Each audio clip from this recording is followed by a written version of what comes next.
Non so a te, ma io molto spesso passo il tempo a scrollare su Instagram, su TikTok e per quanto ci siano, ok, meme molto stupidi, gattini molto carini, la cosa che più mi turba in assoluto è vedere persone più belle, più intelligenti, più simpatiche, più ricche o comunque più avanti di me nella vita. E quello che doveva essere un passatempo così tranquillo, dove semplicemente passo le ore senza neanche pensare, diventa per me un momento in cui comincio a mettermi a confronto con tutto e tutti. Mi metto a confronto con il ragazzino di 15 anni che è diventato milionario a 6 e adesso ha 3 business. Mi metto a confronto con la ragazzina ereditiera che adesso sta facendo un viaggio di volontariato in giro per il mondo e non deve preoccuparsi assolutamente di lavorare. Ma mi metto a confronto anche con tutte quelle persone che sono più felici, più simpatiche, più allegre di me. E quindi da un semplice scrollare sui social media mi porto a non amare me stessa, a guardare quello che sto facendo e rendermi conto che non è abbastanza. Non è abbastanza quello che sto facendo. Non importa quanto tempo io ci metta, non sarà mai abbastanza per raggiungere quello che stanno facendo loro. O almeno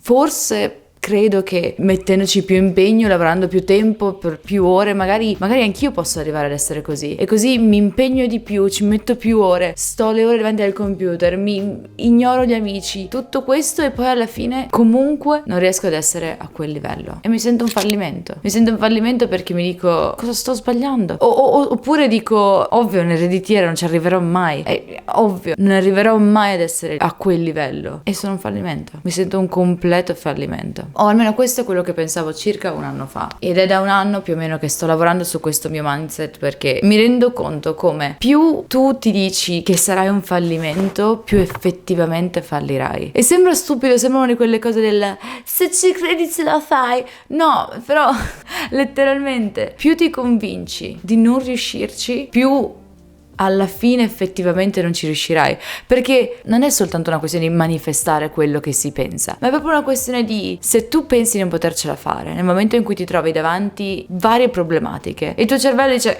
non ce la fai, che ci provi a fare, ed effettivamente ti senti overwhelmed da tutti questi pensieri, da tutte queste ansie che non ti portano ad essere quello che effettivamente potresti essere. È fondamentale secondo me cercare di capire qual è la nostra definizione di successo. La definizione di successo può essere diversa per tantissime persone, ci sono tantissime definizioni di successo a seconda di chi sei tu, di che cosa sei tu, di che cosa vuoi essere. Ci sono persone per cui il successo è rappresentato dalla ricchezza, dal raggiungimento di obiettivi, dal contributo positivo alla società o anche dal rispetto. Sta a te capire quale è la tua definizione di successo e poi effettivamente cercare di raggiungerla. Troppo spesso secondo me la società, i nostri amici, la nostra famiglia, comunque le persone che ci stanno attorno ci convincono di un'idea di successo che non è quella in cui crediamo noi. Ci convinciamo che il successo è quando avremo una casa, una famiglia e una macchina. Ci convinciamo che l'idea di successo è quando finalmente avremo quella posizione da dottore che tanto desideriamo. Ci convinciamo che il successo è finalmente quando potremo permetterci il viaggio ai Caraibi. Ci sono vari tipi di successi e sta a te capire quale sia il tipo di successo che tu cerchi. Ed è fondamentale per me riconoscere come il successo sia un percorso individuale. Sta a te e nessun altro capire che cosa significa successo per te. E soprattutto, essendo un percorso individuale, non dovrebbe essere influenzato dagli altri. Dico non dovrebbe essere influenzato dagli altri perché molto spesso guardando quello che gli altri fanno per raggiungere il nostro tipo di successo ci influenza, e non sempre ci influenza in maniera positiva. Sì, molto spesso vediamo quell'influencer che fa il viaggio dei nostri sogni, che fa il video YouTube che avremmo sempre voluto fare, che parla con le persone con le quali avremmo sempre voluto parlare, e allora lo seguiamo sui social, cominciamo a seguirlo, cominciamo a vedere quello che fa, quello che non fa, a cercare di informarci su come anche noi poter essere così, ma ci dimentichiamo di una cosa fondamentale, quelli che Ash Ali e Hassan Kuba definiscono come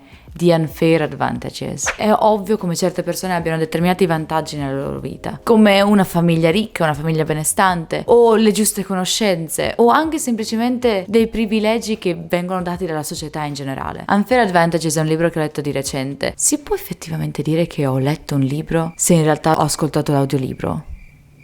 All'interno del video viene presentato l'esempio di Evan Spiegel, spero di pronunciarlo in maniera corretta, ovvero il CEO di Snapchat. Viene da una famiglia molto agiata, ha avuto la migliore istruzione di sempre, genitori sempre presenti. Questo è stato innegabilmente per lui un unfair advantage, che l'ha portato ad avere la mentalità e le conoscenze giuste per poter iniziare qualcosa che è stato enorme, ovvero Snapchat. E potremmo passare delle ore a parlare di come sia ingiusto che determinate persone abbiano sempre più vantaggi e di come i ricchi diventino sempre più ricchi, ma questo deve finire ad un certo punto. Questo tipo di ragionamento porta principalmente a vittimismo. E il vittimismo non è per niente utile alla crescita personale. È quindi necessario riconoscere i vantaggi che le persone hanno e riconoscere quali sono i propri vantaggi. Perché sì, io sono certa che chiunque abbia un determinato unfair advantage che può sicuramente sfruttare in un qualche modo. All'interno del libro viene definito il Miles Framework, che definisce i vari unfair advantages. Ovviamente in primis abbiamo money, ovvero il patrimonio che una persona possiede, che una persona può utilizzare per il proprio successo. Abbiamo poi intelligence and insight, e all'interno di questo gruppo a me piace inserire anche l'aspetto fisico, soprattutto nella società di adesso. Se sei di bell'aspetto, diventare un influencer, essere una persona pubblica è molto più facile. Questo non vuol dire che se non sei di bell'aspetto non puoi diventare una persona pubblica o un creator o un qualcosa, ma sicuramente se hai dalla tua parte l'aspetto hai questo unfair advantage di cui parlano nel libro. La L sta per location and luck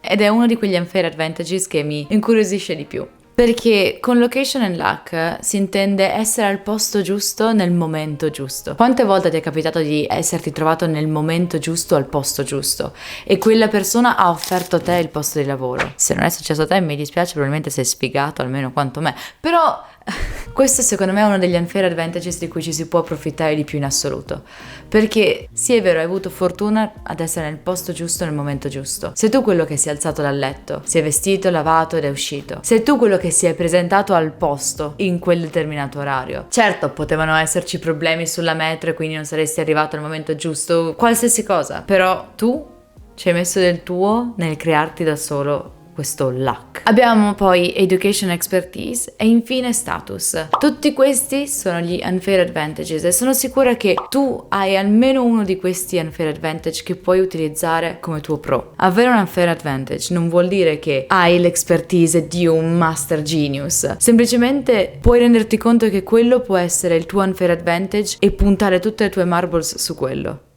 Tutte le tue marbles. Che schifo continuare a fare queste cose tra l'italiano e l'inglese.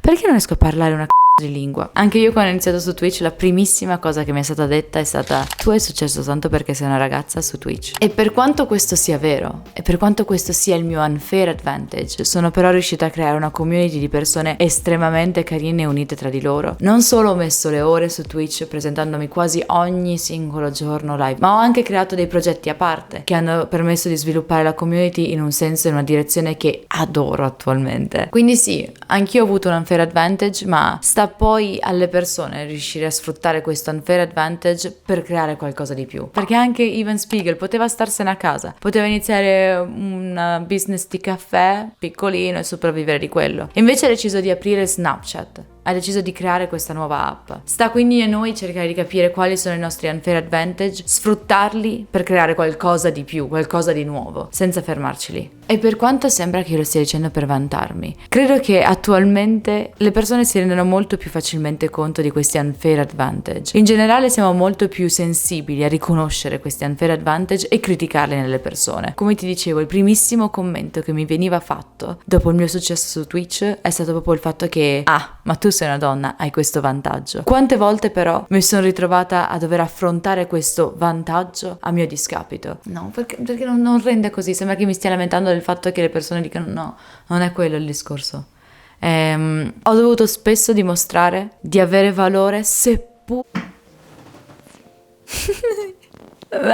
insomma, la registrazione non è andata a buon fine. Gli ultimi 20 minuti di me che blattero davanti alla telecamera sono andati persi.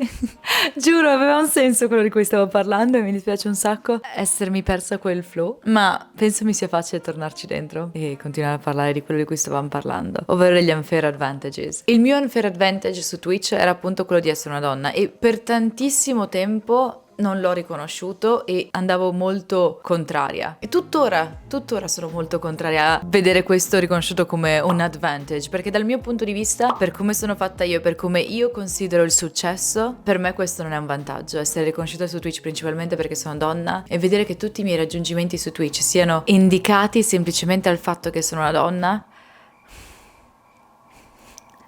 Come si può vivere questo come un advantage? Quindi per me questo è sempre stato una mia problematica, non l'ho mai visto come un advantage. E questo probabilmente è un topic del quale possiamo parlare anche in un altro video, su che cosa voglia dire essere una donna su Twitch, perché di questo ne avrei veramente libri da scrivere. Ogni volta che mi sento dire che tutto ciò che ho raggiunto è semplicemente per il fatto che sono una ragazza, ovviamente mi fa arrabbiare, perché la gente spesso non si rende conto che dietro ai successi delle persone c'è tanto lavoro, tanto impegno, notti insonni, ansie, problematiche e sacrifici. Quindi molto spesso quando vediamo le persone su Instagram, sui social, o anche semplicemente degli atleti, dei calciatori o qualcuno comunque avere un tipo di successo che anche noi vorremmo avere, è molto facile dare tutta la responsabilità di questo successo all'unfair advantage che riusciamo a vedere. Probabilmente sì, hanno avuto un unfair advantage, ma sicuramente hanno sviluppato quell'unfair advantage a loro favore. Ed è questo quello che voglio che faccia anche tu. Voglio che anche tu riesca a trovare qual è il tuo unfair advantage e usarlo per te stesso. Ovviamente, rimanendo nei limiti della moralità. Molto spesso quello che vediamo delle persone, ovviamente, come penso che tu sappia già, è la punta dell'iceberg. E infatti anche del successo delle persone vediamo la punta dell'iceberg. Vediamo i riconoscimenti, vediamo le medaglie, vediamo il successo che hanno, ma non vediamo tutto il lavoro e tutti i sacrifici che si sono stati alle spalle. Quindi ogni volta che guardando il telefono, guardando qualcun altro, guardando a te stesso, ti senti un fallimento, io ti chiedo semplicemente di guardare il tuo iceberg, guarda che cosa hai alle spalle, guarda i sacrifici, le responsabilità, tutto ciò che hai sotto di te, in questo ammasso sotto l'iceberg, e cerca di capire sotto questo ammasso di iceberg qual è il tuo unfair advantage, per sfruttarlo per te stesso e per il tuo successo. Spero sia utile. Ciao!